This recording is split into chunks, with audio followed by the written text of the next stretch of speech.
Good evening, folks. Welcome to the Daily Wrap. Robert Quigley for president. We're on the road to the White House. This live stream is going to occur 3 days a week, every Monday, Wednesday, and Friday. We're going to run it from 8:30 p.m. until 9 p.m. The objective of the stream is to analyze current events. We're going to look at the issues spewing out across the airways as they relate to the Independence Party and the Quigley presidency. More importantly, we're going to have some fun. We're going to learn some things along the way, and we're going to make America much better and richer for everybody. And while we're at it, remember to subscribe to the channel. We want to keep you up to date and bring you lots of useful information. Today, what we're going to do is we're going to do a quick run through of about a half a dozen current events. And feel free to put your questions in the question box and drop your comments below. If we don't get to all of them tonight, we will definitely respond in short order. Okay, folks, so here we go. The inaugural address of the Daily Pit. Last couple of days, we have seen the Republicans pulling one of their most common tactics across the political spectrum. They're blowing hot air. They're making baseless claims.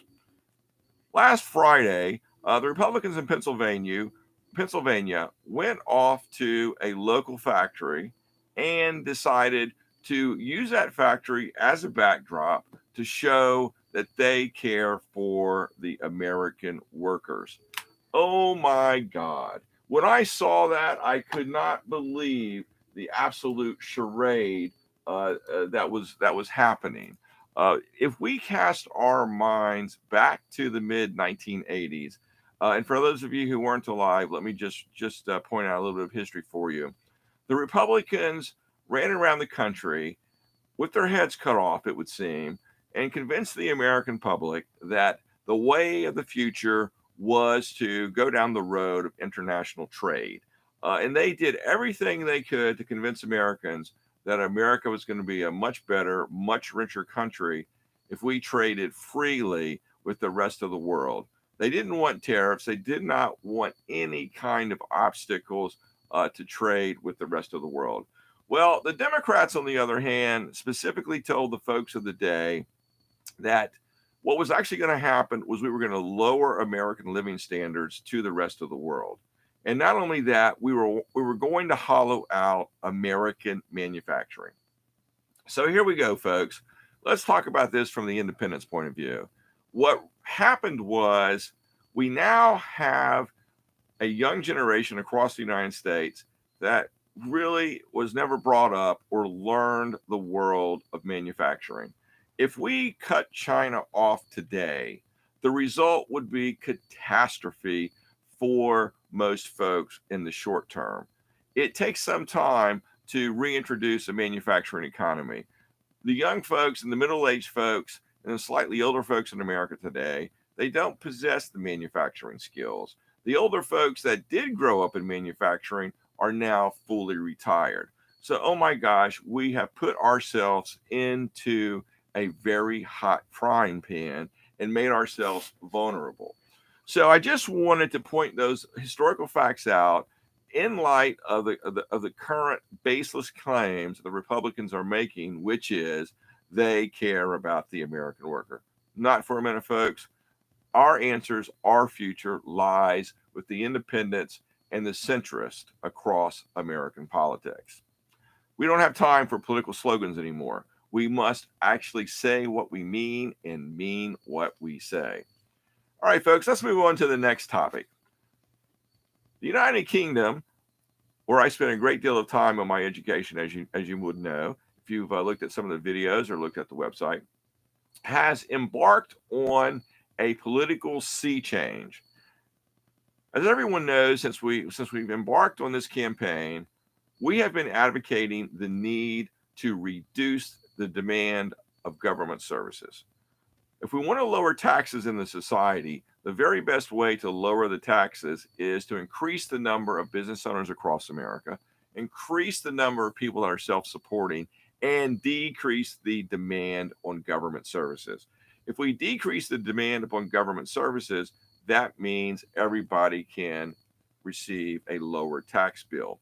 So, going to the UK has taken that idea, and it's not quite supply side economics. It's not quite from the years of the 80s and Reagan. But what they have definitely instituted is they've instituted a broad, across the board tax cut. They're lowering property taxes, they're lowering income taxes, lowering sales taxes, lowering the VAT taxes. They have decided they're going to invest in the small business community. They're going to do everything they can to make more people self supporting. And this, my friends, is exactly the type of program that the Independence Party and the Robert Quigley campaign is advocating, has been advocating, and will advocate until we get to the White House in 2024. Now, we can add to this that the UK has suffered stagflation. Another way of talking about this is, the United States has had very, very low growth for decades. And people have come to accept this as a normal end game in economic development. Well, we need to address this problem. And the way we address it is very simple. We need to make more Americans self supporting, not self supporting with an employee paycheck, but self supporting with a small family owned business. So it's nice to know that the United Kingdom has embarked upon our political course. Okay, folks, let's move on to the next issue. We're kind of just touching on several issues today, which will give us a start to the channel and, of course, give us plenty of talking points going into the future. But the next point that really needs to be plucked out of current politics is Trump's valuations. Now, every business owner across the country knows that in the world of valuing your business and in the world of valuing your assets for tax purposes is the gray area, because the actual value of something is never known until it changes hands, which means there is lots of room for manipulation. And as we all know, Trump and his family are now being sued by the New York State Attorney General for their blatant and flagrant abuse and manipulation of this entire gray area of valuations for their own personal benefit. Now, remember, folks, Trump is not your friend. The Democrats are not your friend. The independents are the guys that are going to help John and Jane in the street. So let's talk a little deeper about this. Every time Trump wanted to borrow money from the bankers or from Wall Street or to sell a condo in one of his buildings, he would jack up the value. He would state that his New York City skyscrapers were worth hundreds of billions of dollars each. I mean, boy, if he could have gotten away with it with a straight face, he would have said each one was worth $1 trillion. Okay.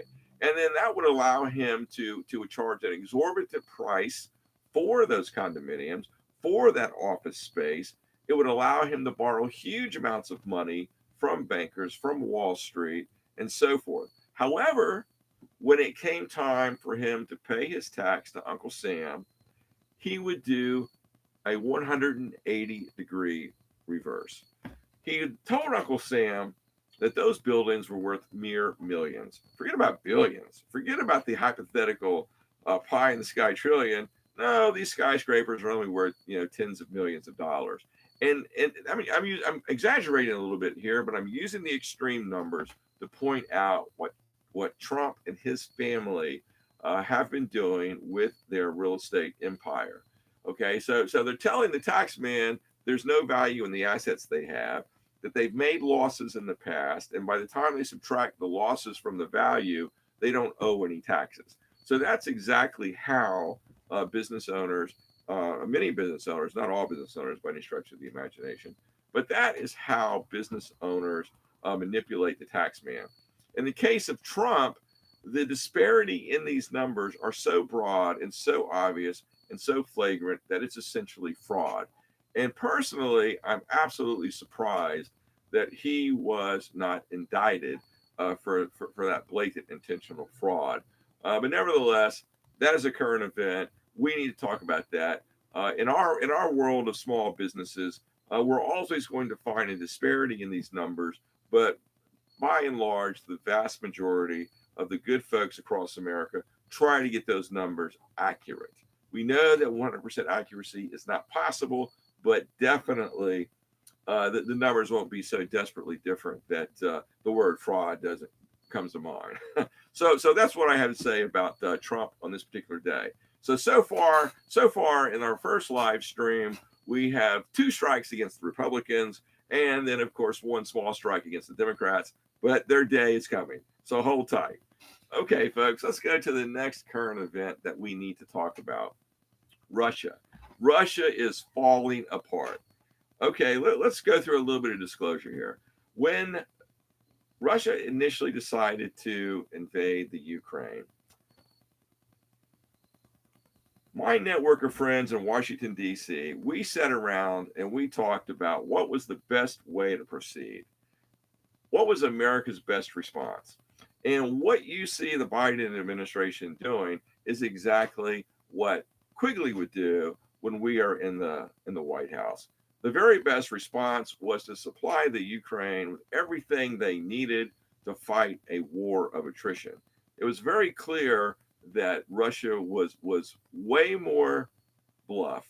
They were very likely to trip over themselves, and they have a maniac as a leader, which we all refer to as Putin. So things just did not look right. To my eyes, the situation looked more like the shadow of a mouse roaring, pretending to be this huge, massive Godzilla of a monster, when in reality, it was just an appetizer for a hungry cat. That was my view of Russia at the beginning of the Russian invasion. Thank God this was the view that the powers that be in Washington, D.C. took. And the suggestion of fighting this war as a war of attrition has turned out to be 100% absolutely accurate. Now, the reason why I bring this up is because just last week, Putin has decided that his losses have mounted so much. 18% of his military personnel, 20% of his equipment basically have been lost at this point. He has now reached out to his general population to institute a draft. And how did the males across the Russian population respond? It's almost comical, folks. From the age of 18 to 65, they all headed through the airports. They are now scattering to every country that will accept a Russian with a Russian passport. It is literally rats jumping from a sinking or burning ship. That's exactly what's happening in Russia. So the reason why I point this out is the American policy on this issue was 100% right. Our implementation of that policy has been 100% right, and the results that one would expect to receive are turning out to be exactly what one would expect. So kudos to the Ukrainians. The Quigley administration will continue the current policy without a blink of an eye, without doubt. Of course, when those days come, we will have to bring people to justice. We will have to arrange for Russian oil dollars to rebuild the Ukraine. We will have to provide a lot of engineering and technical assistance. We will have to bring an awful lot of support to the overall population of the Ukraine, and all of those things will happen. Now, having said that, we are not going to forget about the folks in the United States. They will come first in every one of our decision-making checklists. But at this moment in time, we are talking about American and West European responses in support of the Ukraine. So Putin's days are numbered, and when we see the Russian society beginning to turn against Putin as aggressively as they are, personally, I would suspect it's only a question of time before Putin is replaced. So I would keep your eyes open. My eyes are certainly open. An internal coup would not be far-fetched, would not be surprised if it happened. It could be peaceful. It could be with an assassination. Who knows? But I'm for all of the above. So Russia's days, they are essentially hanging themselves. So how does that old saying go? When you have an enemy who is doing a really good job shooting themselves in the foot or giving themselves problems, well, give them lots of room and give them lots of rope and do everything you can to help them hang themselves permanently. All right, so there we are. That's my position on Russia and where I will take the country when we get to the White House in relation to Russia. Now let's move on. A very simple issue that was in the news for the last couple of weeks. There is no question about it. The border between North America and Central America will be closed. It will be closed within days of me entering the White House. When I'm elected president, one of my very first executive orders is going to be to permanently station a part of the United States Army on the border between Mexico and the United States, and we are going to close that border. The only things and people that are going to pass that border will be commerce and, of course, people with visas and who have legal rights to pass those borders. And we're going to do that for a lot of reasons. Number one, any country should protect their borders. That goes without saying. Number two, there's a tremendous amount of human pain and suffering that goes along with crossing those borders in the middle of the desert. There's a couple of examples in the last couple of weeks where newborn babies were abandoned, or at least we suspect that they were abandoned. Mothers were never located. Fathers, family members were never located. But very young babies, newborn babies, babies within 6 months old, found laying in the middle of the desert, basically left to die. The situation can be much worse. Women could have been kidnapped and forced into to sexual slavery. They could have been forced into economic slavery. But one thing is for sure: mothers don't leave their newborn kids laying in the middle of the desert to die. So whatever caused that was absolutely a tragic event. Now, when we put the army down on the American-Mexican border, the folks across America that believe in open borders will no doubt fight me tooth and nail. But the folks that are on our team, I'm a lawyer, and I say what I mean, and I mean what I say, and I am looking for that fight. If they want to have those fights in the court, so be it. If they want to have those fights in the Congress, so be it. But that event is going to happen. I'm sure the governor of Texas is going to be on our side. I'm sure the government of New Mexico is going to be on our side. I'm sure the governor of Arizona and many, many other states across the nation will be on our side.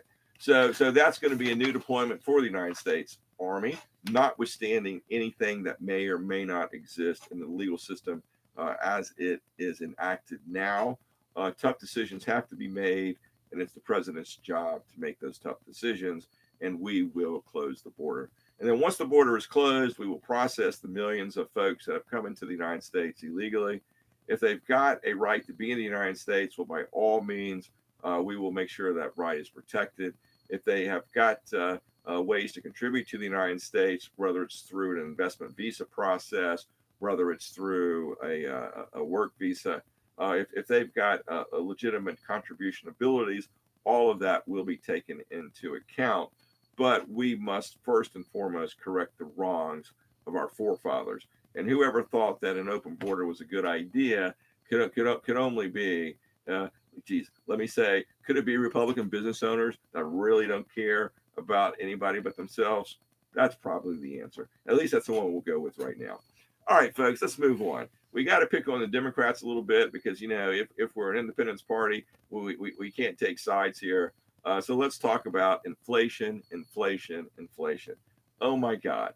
This is such a difficult problem if you're a Democrat. It's such an easy problem if you know about the world of small business. Why do we have an incredible amount of inflation?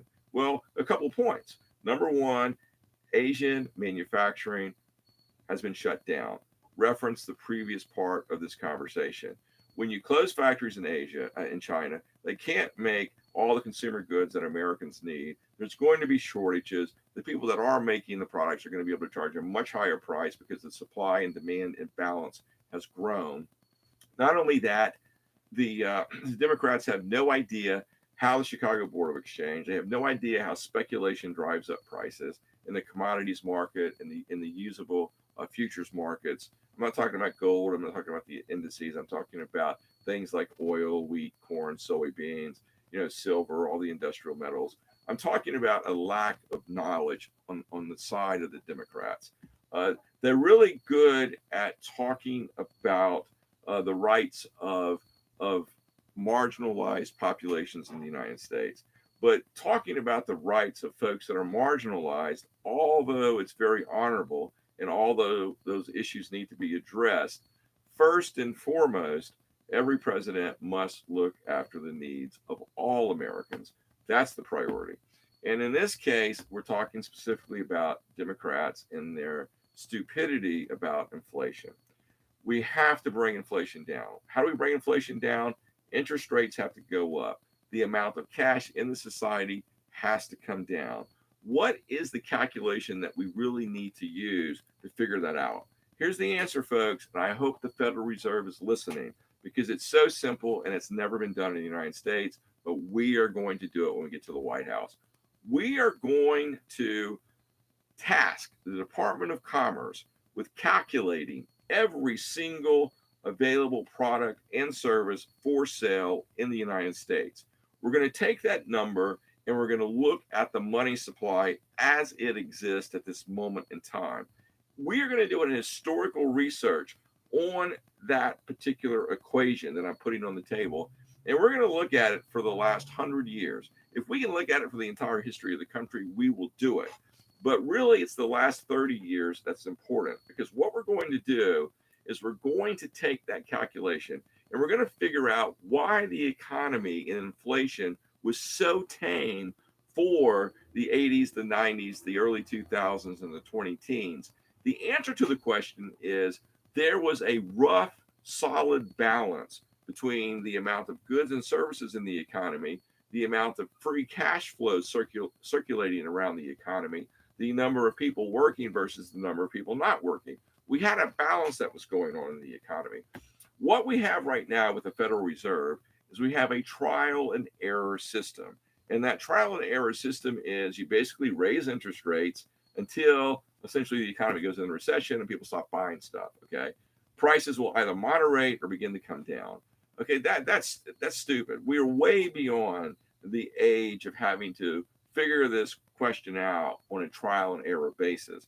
We're going to do it in a more methodical, balanced supply and demand type of calculation basis. So essentially, the Department of Commerce and the Federal Reserve, they will have a working group. Both parts of the federal government are going to staff this particular office that I'm talking about, and they are going to spend their entire careers focusing on this balance and doing everything necessary to advise the Federal Reserve what needs to be done in terms of adjusting the interest rates across the society. So I'm picking on the Democrats here because the Democrats are the ones in power. They hold the White House. They hold the House of Representatives. They hold the Senate. It is their responsibility to actually do the things that I'm talking about. I'm a presidential candidate. It's my job to put up suggestions for reform and to talk about better and different ways to do things. But this particular solution is so easy and so commonsensical that you really have to look at the Democrats and you got to say, what's wrong with you? Why didn't you figure this one out? Well, why does it take this Quigley guy, this small business owner? Granted, he may have all this education and all this worldly experience, but it was our job to solve the problem. Why is he solving the problem? Well, so what I'm saying to you folks is we have elected an incompetent group of people in and around Biden.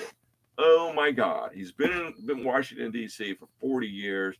He's the president, he's been the vice president, he's been a senator, and yet after 40 years in D.C., it takes a presidential candidate to point them in the right direction. Lordy, lordy, lordy. Wait till we get to the White House. All right, on we go, folks. A couple more points here, and then we'll be finished for the day. Inflation all around the world is increasing the number of deaths. We have a population problem around the planet. On November 15th, the world is going to reach 8 billion people. By the time we get to 2030, just a few years away, listen to it. Here it comes, folks. We're going to reach 9 billion people on the planet. That's not the end of the story. Let's go one step further.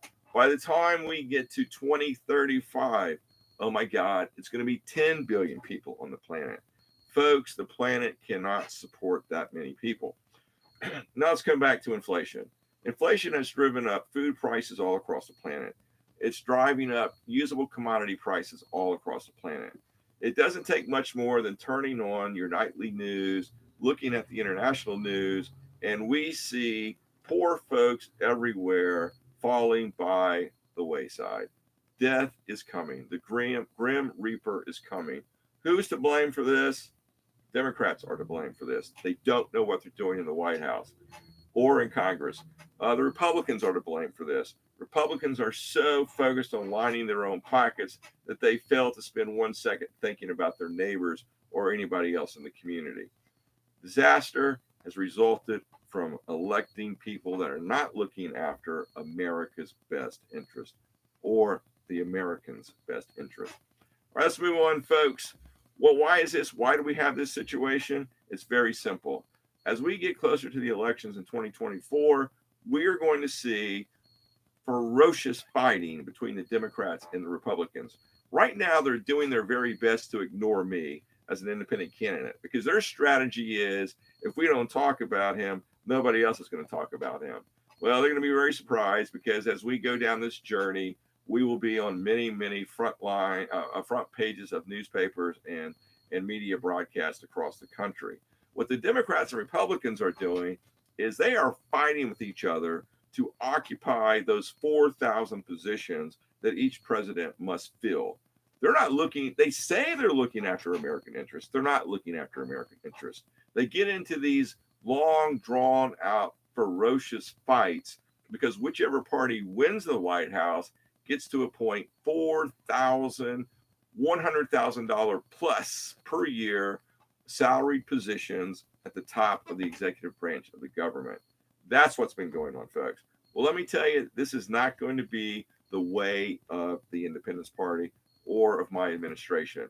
We're going to fill those 4,000 leaders from the ranks of business owners all across America. We are reaching out to people that have spent a life in the trenches. They have built businesses in the trenches. They have raised families in the trenches, and they are very well versed on the wins and the losses and the heartaches of our fellow Americans. Those are going to be the people who are going to fill those 4,000 positions when we get to the White House. All right, folks. The last topic I'm going to cover on the day is very, very important. And this is going to the heart of the problems across American politics. Did you know merely 12% of the United States adult population donates money to political campaigns? And that 12% covers presidential campaigns, House campaigns, Senate, governors, state houses, local county and city elections, and so forth. A mere 12% of the people donate money. 50% of the people who do donate money only donate $100 or less. 32% of the people donate $250 or less. And about 16% of the people, when they do donate over $250. Now, all of the numbers I just told you is within that 12% slice. Now, if we go back 20 years, the overall slice of American adults that actually donate to campaigns was 6%. So historically, we had 6% of the U.S. population donating to campaigns. Today, that number has doubled to 12% of the U.S. population. But the amount that most people donate, of course, is very small. Now, don't get me wrong, every donation is very much appreciated, including donations to the Quigley campaign, the Independence Party. We are eternally grateful for those donations. But I'm talking about this point because what it has done to the American government, the American political structure, is it has given the rich folks in society free reign over who sits in the White House, who works in the Senate, who works in the House of Representatives. It's very simple, folks. If John and Jane in the street are not willing to put up $5 or $10, the rich guys are going to do it. And when the rich guys are holding political office, they're the ones making the laws. And when they make the laws, they don't benefit us. And therein lies the problem. The American political system is owned lock, stock, and barrel, as we talk, by very wealthy folks. Both Democrats and Republicans spend their campaigning months, weeks, and a year or two going around trying to beg for every dollar they can get from the likes of Bill Gates or Jeff Bezos or Elon Musk or Warren Buffett or any of the other wealthy citizens across the country.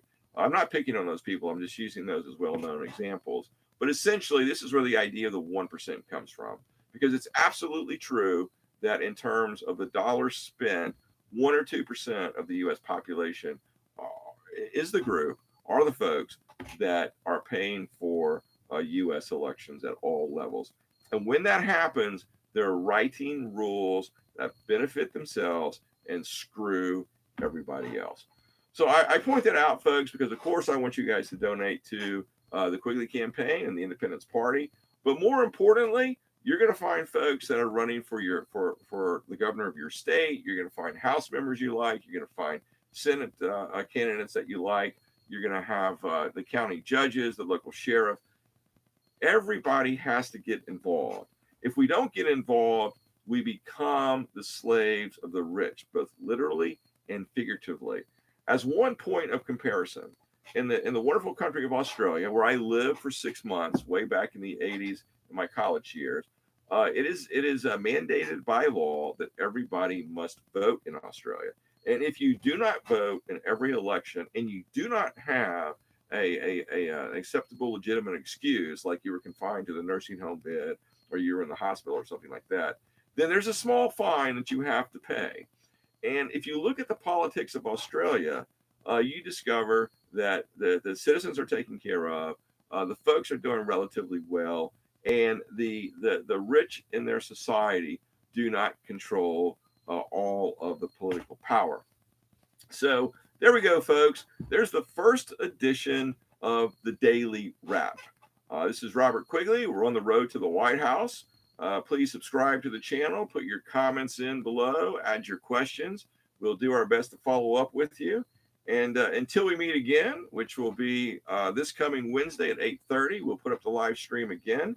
And we will try to entertain you and educate you with more interesting politics and foolishness of our day.